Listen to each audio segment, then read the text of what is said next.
Yeah, I mean, that's a great question because there's a perception issue to some extent. You know, we're kind of seen as this fast-growing brewery. We've been in the Inc. 500 list a number of years, this fast-growing private company.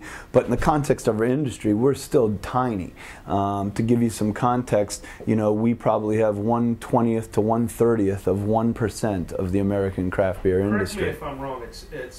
I don't have my notes on it. It's like 6% for the whole. All of craft, yeah, all of craft is less than that. In dollars, I think the craft segment represents roughly 6% of the American beer market. But in terms of barrels brewed, units sold, we're about 4% of the domestic beer industry. And we're 1/20th or 1/30th of 1%. And the biggest player in the craft segment, Sam Adams Boston Beer, has about 1% of the whole market, and we're like 1/20th the size of them.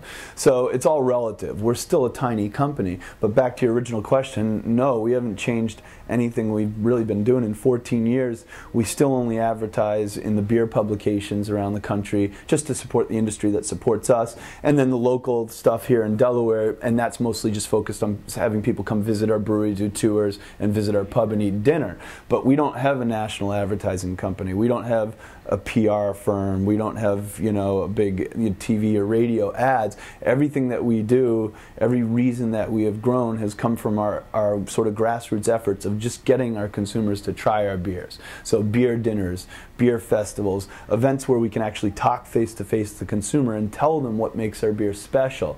Because, you know, the whole difference in the business model between, say, us and a Anheuser-Busch is all of their, you know, how they grow or shrink is all based on how well they're advertising, marketing, pricing, and placing their beer in the marketplace. It has everything to do with what happens in the beer world outside the bottle. And our brewery's trying to bring the battle back inside the bottle, into the liquid itself, differentiating the liquid and making the beer itself the special focal point of our story. Aren't you, I mean, isn't it cultural? I mean, wouldn't, you know, if Dogfish had a Super Bowl commercial, wouldn't you lose market share? I mean, wouldn't people be like, Sam is a sellout? Right. I mean, so it's almost, you know, it's almost like part of the bottle is to, I want to see, you know, the guy that makes this at the Brew Festival in Wisconsin, you know, and it's almost like it's a cultural thing, isn't it? Yeah, you're right. And I think our consumer, you know, the early adapters, we call ourselves beer geeks. Right. The ones, there's a difference between a beer geek and a beer snob. Beer geek loves beer, is passionate about it, wants to try beer because they love it and they want to expand their knowledge of it and share it with their friends. There's a real purity to that. Whereas a beer snob is a person that might know as much about beer, but they use that knowledge to lord it over people, impress people, tell them they're on the outside and instead of the inside. You know, we're a beer geek brewery. We look forward. We don't want to just sell 60-minute IPA in every store in America. The stuff that excites us has nothing to do with our scale or our growth. It has everything to do with what are we going to put in that experimental brewery in our pub that only makes 10 kegs at a time.